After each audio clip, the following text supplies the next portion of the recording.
शस्त्र उठाने से पूर्व मेरे एक प्रश्न पर चिंतन अवश्य कीजिए। यदि मैं आपसे कहूं जो अश्वत्थामा मरा है वो वास्तव में आपका पुत्र नहीं, एक हाथी, तो क्या आपका जीवन आपको पुनः मधुर प्रतीत होने लगेगा? क्या आपका हृदय फिर से करुणा से भर जाएगा? यथार्थ कह रहे हैं वासुदेव। वास्तव में मेरे पुत्र की मृत्यु नहीं हुई।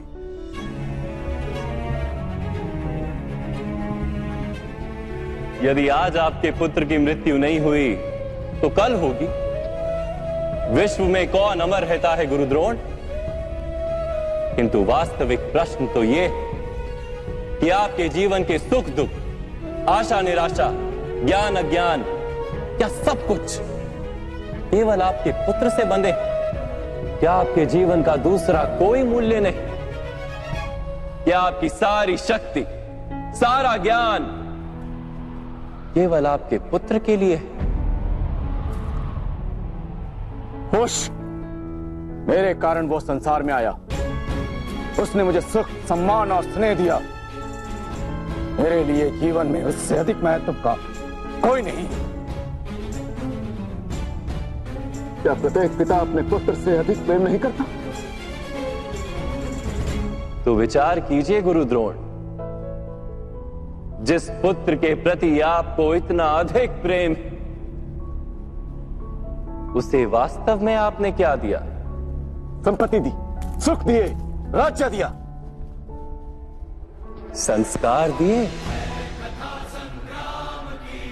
विद्या दी, धर्म का ज्ञान दिया गुरुदेव। क्या आप उसे कुछ भी ऐसा दे पाए जिससे उसे आपके रक्षा की आवश्यकता ही ना?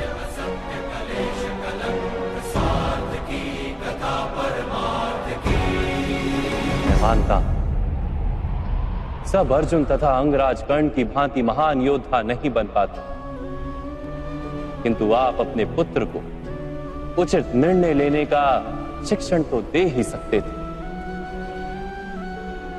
यदि आपने ऐसा किया होता तो आज आपका पुत्र धर्म का शत्रु नहीं होता और आपको भी अधर्म के पक्ष में रहकर युद्ध नहीं करना पड़ता। मैं अपने पुत्र अश्वत्थामा को सारे सुख देने की इच्छा रखता था वासुदेव। मेरे पुत्र अश्वत्थामा के प्रति मेरे मन में प्रेम के कारण। प्रेम तो उन्नति देता है, उचित अनुचित का ज्ञान देता है गुरुदेव। प्रेम होता तो आप भी अधर्म से नहीं बंधते और आपका पुत्र भी अधर्म से छूट जाता। वास्तव में ये प्रेम नहीं, आपके मन का मोह है। प्रेम और मोह के बीच क्या भेद होता है, क्या आपने कभी विचार किया?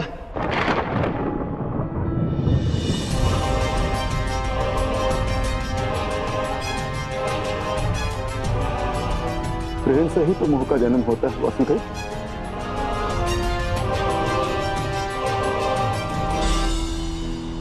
नहीं,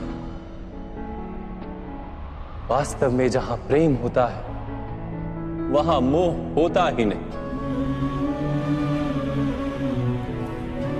प्रेम का जन्म करुणा से होता है और मोह का जन्म अहंकार से। प्रेम कहता है कि मेरे पुत्र को ईश्वर संसार के सभी सुख देंगे और मोह कहता है कि मैं अपने पुत्र को संसार के सारे सुख दूंगा। प्रेम कहता है कि मुझे अपने पुत्र पर गर्व और मोह कहता है कि मेरे पुत्र को मुझ पर गर्व। प्रेम मुक्ति देता है गुरुदेव, मोह बांधता है। प्रेम धर्म है गुरुदेव और मोह अधर्म।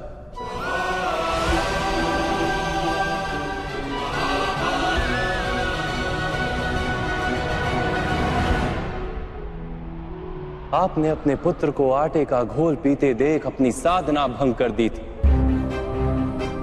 उसके स्थान पर अपने पुत्र को आटे के घोल से संतोष मानने की शिक्षा दी होती। अपनी साधना भंग करने के स्थान पर उसे संघर्ष करके कुछ प्राप्त करने का शिक्षण दिया होता, तो क्या आज आपकी स्थिति कुछ भिन्न नहीं होती?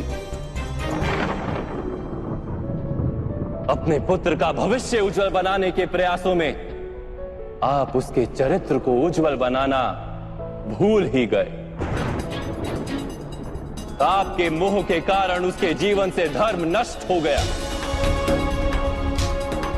लोभ, भय और लालसा का शिक्षण दिया आपने उसे, और स्वयं भी उसी मोह के कारण वास्तव में आप गुरु तो कभी बन ही नहीं पाए, केवल शिक्षक बनकर रह गए आप।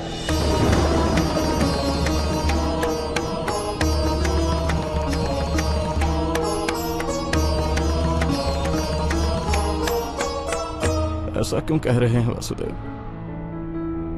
मैंने तो अपने संपूर्ण जीवन में अपने सारे शिष्यों को संपूर्ण निष्ठा से उत्तम बनाने का प्रयास किया है।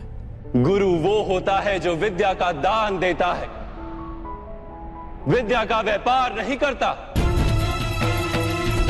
इसीलिए गुरु को अपने शिष्यों से दक्षिणा की आशा होती है, मूल्य की नहीं। किंतु आपने अपने अमूल्य ज्ञान का मूल्य निश्चित कर दिया।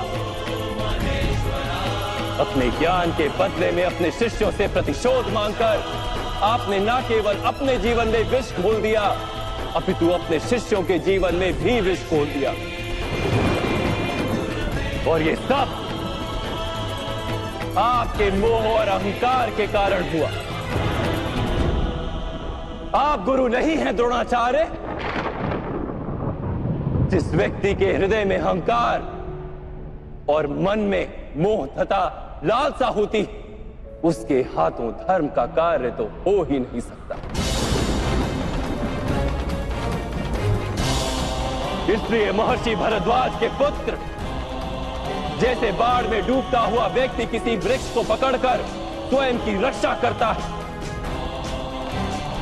वैसे ही इस अंत समय में धर्म को पकड़ लीजिए। आज समय है उचित निर्णय लेने का। मोह का त्याग कीजिए। मैं इसी क्षण आपके प्राण ले सकता हूं, किंतु मेरी इच्छा है कि आप जीवन में एक उचित निर्णय स्वयं लें।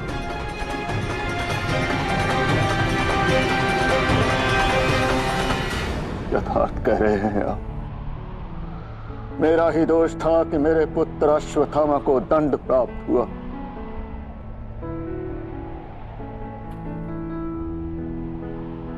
अब समय आ गया है कि मुझे भी दंड प्राप्त हो। मैं स्वीकार करने को सज्ज हूं।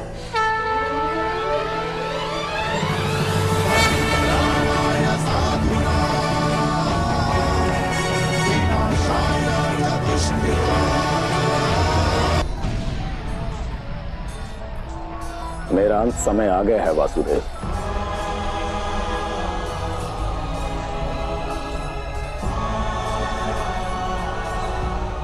मैं आपको अंतिम प्रणाम करके अपने प्राण त्याग रहा हूं। मेरी पुत्री समान द्रौपदी से कहना, महर्षि भरद्वाज के पुत्र द्रोण ने मृत्यु से पूर्व उसकी क्षमा मांगी थी।